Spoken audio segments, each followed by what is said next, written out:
सभी बच्चों को नमस्कार।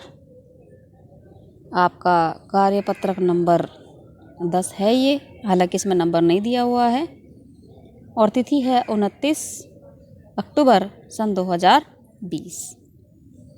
कक्षा 8 के लिए हिंदी कार्यपत्रक है और ये हिंदी कार्यपत्रक आपका वसंत जो आपकी पाठ्य पुस्तक है उसमें एक पाठ है चिट्ठियों की अनूठी दुनिया, वहाँ से ये लिया गया है।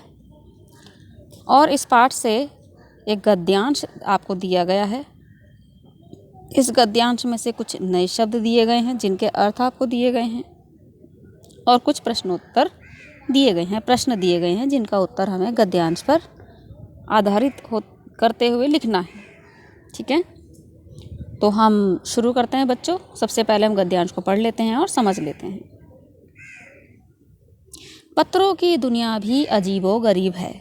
अजीबो गरीब यानी बहुत न्यारी, आश्चर्यजनक है और उसकी उपयोगिता हमेशा से बनी रही है। पत्र जो काम कर सकते हैं वह संचार का आधुनिकतम साधन नहीं कर सकता। आधुनिकतम, आधुनिक का अर्थ है नया और बहुत नए से भी नए को हम बोलते हैं आधुनिकतम। पत्र जैसा संतोष फ़ोन या SMS का संदेश कहाँ दे सकता है।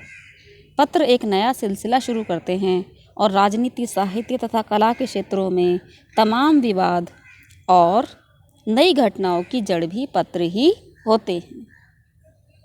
दुनिया का तमाम साहित्य पत्रों पर केंद्रित है और मानव सभ्यता के विकास में इन पत्रों ने अनूठी भूमिका निभाई है। पत्रों का भाव सब जगह एक सा है, भले ही उसका नाम अलग अलग हो।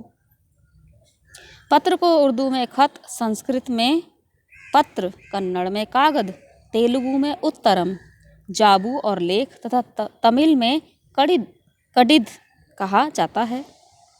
पत्र यादों को सहेज कर रखते हैं, इसमें किसी को कोई संदेह नहीं है। हर एक की अपनी पत्र लेखन कला है और हर एक के पत्रों का अपना दायरा है।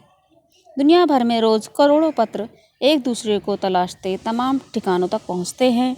भारत में ही रोज़ 4.5 करोड़ चिट्ठियां डाक में डाली जाती हैं, जो साबित करती हैं कि पत्र कितनी अहमियत रखते हैं। पंडित जवाहरलाल नेहरू ने सन 1953 में सही कहा था कि हज़ारों सालों तक संचार का साधन केवल हर कार्य या फिर तेज घोड़े रहे हैं, उसके बाद पहिए आए, पर रेलवे और तार से भारी बदलाव आया है। तार ने रेलों से भी तेज गति से संवाद पहुंचाने का सिलसिला शुरू किया। अब टेलीफोन, वायरलेस और आगे रेडार, दुनिया बदल रहा है। बच्चों, आपके समय तक तो दुनिया बहुत बदल चुकी है, नेहरू जी के समय से, है ना। अब तो क्या क्या आ चुका है, ईमेल, जीमेल, है ना, व्हाट्सएप, टेलीग्राम, है ना, वीचैट, बहुत सारे आ चुके हैं संदेश भेजने के लिए। फैक्स की मशीन, है ना। इसमें कुछ शब्द दिए गए हैं। उपयोगिता, इसका अर्थ है आवश्यकता। संचार यानी बातचीत या सूचना का आदान प्रदान, आदान प्रदान यानी लेना देना। आधुनिकतम यानी सबसे नया। संतोष, तृप्ति, सेटिस्फैक्शन, शांति। ठीक है।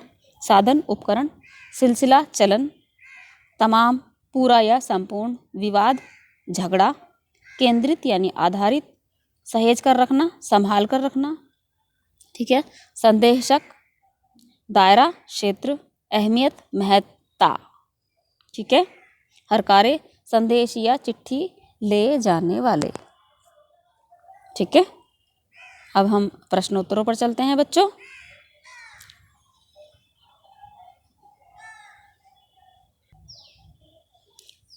पहला प्रश्न है, आपके अनुसार पत्र, फ़ोन और SMS एक दूसरे से अलग अलग कैसे अलग अलग हैं।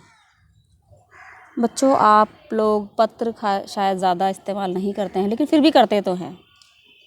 स्कूल में भेजते हैं ना आप अपने प्रिंसिपल मैम को, है ना, भेजते हैं ना छुट्टी की एप्लीकेशन, वो भी एक पत्रों में ही आती है, औपचारिक पत्र में आती है। ठीक है। तो पत्र भी आप भेजते हैं, फ़ोन भी करते हैं और SMS भी भेजते हैं। कैसे अलग हैं वैसे आपके लिए है ये क्वेश्चन, आपको सोचकर लिखना है, आप समझते भी हैं, लेकिन थोड़ा आइडिया मैं दे देती हूँ बच्चों। अब जैसे मैं उदाहरण दे रही हूँ आपको छुट्टी चाहिए स्कूल से, है ना, तो आप पत्र लिखकर औपचारिक पत्र लिख कर के अनुमति मांगेंगे, तो वो आपके पास और मैडम के पास प्रूफ रहेगा हमेशा के लिए। लेकिन क्या आप फ़ोन करके बताते हैं कि मैंने तब छुट्टी की थी, वो पूरे साल की छुट्टियाँ याद रहेंगी? नहीं याद रहेंगी, नहीं रह पाएंगी। फ़ोन पर अगर बता देंगे तो नहीं याद रहेंगी। और अगर आप अपनी छुट्टियों का मैसेज भी कर देते हो तो बेटे फ़ोन की एक लिमिट है किसी डाटा को रखने की, और पूरी साल की तो आप डाटा नहीं रख पाएंगे। लेकिन जब आप ये चीज़ एप्लीकेशन में लिख कर देते हो, औपचारिक पत्र में लिख कर देते हो, तो वो पूरी साल तक सहेज कर रखी जा सकती है। तुरंत निकालिए अपनी एप्लीकेशन और पता चल जाएगा किस दिन आपने छुट्टी ली है ना। तो यानी किसी भी जानकारी को अगर बहुत अधिक आपने सुरक्षित रखना है तो वो पत्रों से हो सकती है। फ़ोन और एसएमएस से जानकारी दी जा सकती है, लेकिन उसे हम सहेज कर नहीं रख सकते, इसलिए अलग है। ठीक है, इसमें आप अपने विचार भी लिखिएगा। दूसरा क्वेश्चन है, पत्र किस तरह महत्वपूर्ण भूमिका निभाते हैं? जिस रंग से मैंने क्वेश्चन को टिक किया उसी रंग से आंसर अंडरलाइन किया है। इन पंक्तियों में आंसर है, लेकिन बनाना अपने आप है। पत्र जैसा संतोष फ़ोन या एसएमएस का संदेश कहाँ दे सकता है? पत्र एक नया सिलसिला शुरू करते हैं और राजनीतिक, साहित्य तथा कला के क्षेत्रों में तमाम विवाद और नई घटनाओं की जड़ भी पत्र ही होते हैं। दुनिया का तमाम साहित्य पत्रों पर केंद्रित है और मानव सभ्यता के विकास में इन पत्रों ने अनूठी भूमिका निभाई है। तो हम इसको पॉइंट्स में लिखेंगे बच्चों। पत्र किस तरह महत्वपूर्ण भूमिका निभाते हैं, तो आप इसके उत्तर में लिखेंगे, पत्र निम्नलिखित तरह से महत्वपूर्ण भूमिका निभाते हैं। नंबर 1, पत्रों में दिया गया ज्ञान संरक्षित किया जा सकता है, सहेजा जा सकता है। नंबर 2, ये देखो यहाँ से ले लेंगे अब हम, पत्र एक नया सिलसिला शुरू करते हैं। पत्र बातों का और विचारों का एक नया सिलसिला शुरू करते हैं। ठीक है। नंबर 3, सभी राजनीतिक, साहित्य एवं कला क्षेत्रों में नए नए विचारों को, नए नए विवादों को जन्म देने का काम पत्रों से ही होता है। ठीक है। नंबर 3, कई पुस्तकें भी पत्रों पर आधारित हैं। कई लेखकों ने जो पुस्तक लिखी है, लेखकों ने, वो भी पत्रों पर आधारित है। जैसे कि जवाहरलाल नेहरू की संसार एक पुस्तक है, आपकी है ना, 6ठी क्लास में एक पाठ है, संसार एक पुस्तक है। वो भी उनकी एक पत्रों पर आधारित एक पुस्तक थी, जो वो इंदिरा जी को पत्र भेजते थे जेल से, तो उस पर आधारित एक पुस्तक है, उसका एक अंश है। ठीक है। नंबर 4, वही मानव सभ्यता के जो भी हमारे यहाँ आविष्कार हो रहे हैं, जो भी हमें विचार नए नए आ रहे हैं, उन्हें हम पत्रों के माध्यम से सहेज कर एक पीढ़ी से दूसरी पीढ़ी तक पहुँचा सकते हैं। इसलिए महत्वपूर्ण भूमिका ये निभाते हैं। नंबर 5 के पत्र किसी भी उसके लिए सरकारी दस्तावेज भी माने जाते हैं। किसी भी बात की औपचारिक घोषणा या सूचना पत्र ही देते हैं। तीसरा प्रश्न है, नीचे दी गई भाषाओं में पत्र को क्या क्या कहा जाता है? तो बच्चों यहाँ पे मैंने लाइन से अंडरलाइन किया हुआ है ना, पूछा ना इन्होंने, कन्नड़ ऐसे करके, है ना। तो देखो इसमें लिखा, पत्र को उर्दू में खत, संस्कृत में पत्र, कन्नड़ में कागज, तेलुगु में उत्तरम, जाबू और लेख तथा तमिल में कडिद कहा जाता है। तो बेटा यहाँ पे उल्टा पुल्टा दिया, कन्नड़ का पहले पूछ लिया तो कन्नड़ का देख लो यहाँ पे, कन्नड़ में कागज, तमिल में कडिद, उर्दू में खत, तेलुगु में उत्तरम, जाबू और लेख। ठीक है। संस्कृत में पत्र कहा जाता है। ये उत्तर आपको यहीं से मिल जाएगा। हमारे देश में रोज़ लगभग कितनी चिट्ठियां डाक में डाली जाती हैं? जो महामारी की स्थिति अभी तक चल रही है उसके अनुसार इसमें कितनी चिट्ठियां डाक में रोज़ डाली जा रही होंगी? बच्चों मैं आपको सच्चाई बताऊं, आज पत्रों का स्थान हालांकि कोई नहीं ले सकता है, लेकिन पत्रों का स्थान किसने ले लिया है? एसएमएस,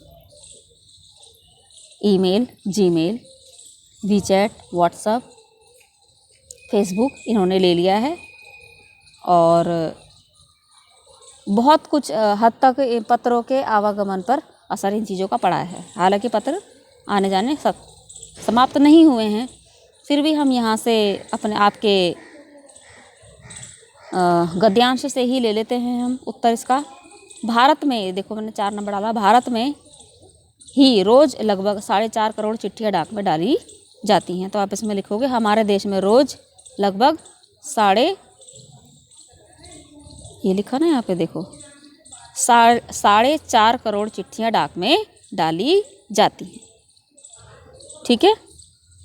अब इसमें दूसरी बात पूछी गई है, महामारी के इस समय में जो स्थिति अभी चल रही है इसके अनुसार इसमें कितनी चिट्ठियाँ रोज़ डाक में डाली जाती होंगी। तो बेटे अनुमान पूछा गया है, तो मैं तो अपना अनुमान, हालांकि आपका अनुमान पूछा गया, मैं बताती हूँ कि मेरे हिसाब से चिट्ठियाँ बहुत कम हो गई होंगी, ना के बराबर डाली जाती रही होंगी, क्योंकि लॉकडाउन रहा है और लॉकडाउन में सारे काम बंद थे, यानी चिट्ठियाँ डालनी भी बंद थी। तो आप लिख सकते हो महामारी की जो स्थिति अभी चल रही है इसमें चिट्ठियाँ डाली नहीं जा रही हैं हमारे हिसाब से। ठीक है। 5वां प्रश्न है, पंडित जवाहरलाल नेहरू जी के अनुसार हजारों साल पहले संचार के साधन क्या थे और बदलते बदलते क्या हो गए। तो बेटे हालांकि मैंने ये अंडरलाइन थोड़ा वो हो गया है, उससे हम थोड़ा आगे बढ़ा देंगे। पंडित जवाहरलाल नेहरू से लेकर के रेडार दुनिया बदल रहा है, यहाँ तक इसका उत्तर लेंगे। ठीक है। पंडित जवाहरलाल नेहरू ने सन 1953 में सही कहा था, हजारों साल तक संचार का साधन केवल हरकारे या फिर तेज घोड़े रहे, उसके बाद पहिए आए, पर रेलवे और तार से भारी बदलाव आया। तार ने रेलों से भी तेज गति से संवाद पहुंचाने का सिलसिला शुरू किया। अब टेलीफोन, वायरलेस और आगे रेडार दुनिया बदल रहा है। तो आप इसमें लिखोगे पंडित जवाहरलाल नेहरू जी के अनुसार हजारों साल पहले संचार के साधन केवल हरकारे और तेज घोड़े रहे, उसके बाद पहिए आए, पहिए यानी रेल आए, रेल और उसके बाद तार व्यवस्था आई। ठीक है। और उसके बाद अब क्या आया, अब क्या आ गया, टेलीफोन, वायरलेस, रेडार। ठीक है। इनके अनुसार ये हो गए, उतना ही हुआ, रेडार तक ही हुआ है, समझ गए। ये हो गए, बदलते बदलते रेडार हो गए। गतिविधि। अगला प्रश्न है, अनूठी का अर्थ क्या है, निराली, यानी एकदम सबसे अलग। ठीक है। विशेष रूप से अलग। अब जिस प्रकार चिट्ठियों की दुनिया अनूठी है, उसी प्रकार के जीवन में के आसपास क्या अनूठा है। बेटा आपके जीवन में आसपास में ऐसी क्या चीज़ है जो बहुत आपको लगती है कि बहुत अनोखी है, अच्छी है, अनोखी है, ऐसा कोई दूसरी चीज़ नहीं है। तो आप ऐसी चीज़ों को चुन करके एक पिटारा या तो ड्रॉ कर लीजिए अपनी कॉपी में, है ना, और उसमें ये डाल लीजिए। पिटारा यानी बक्से का चित्र बनाओ, या बक्से को कागज़ से बना करके चिपका सकते हैं और उसमें लिख कर उन चीज़ों के नाम डाल सकते हैं। चाहो तो बच्चों आप बातें भी लिख सकते हैं जो अनूठी बातें हैं, या आप चीज़ें भी लिख सकते हैं। ठीक है। जो अनूठी चीज़ें हैं उनके नाम लिख लो या चित्र बना लो और उन्हें फोल्ड करके उस बॉक्स में डाल दो। आप कागज़ से एक बॉक्स बनाएंगे। ठीक है। उस बॉक्स के अंदर जैसे एनवलप बनाते हैं ना बच्चों, आप एनवलप भी बना सकते हैं। आप एनवलप बनाइए, उसमें इन चीज़ों के नाम पर्चियों में डालिए और उसको थोड़ा सा ऐसा कर दीजिए कि चीज़ें निकले नहीं, और कभी की प्रेजेंटेशन हो तो खोल के भी देख सकें, और उसको आपने अपनी कॉपी में चिपकाना है। उम्मीद करती हूँ आपको ये कार्यपत्रक समझ में आ गया होगा। आपका बहुत बहुत धन्यवाद।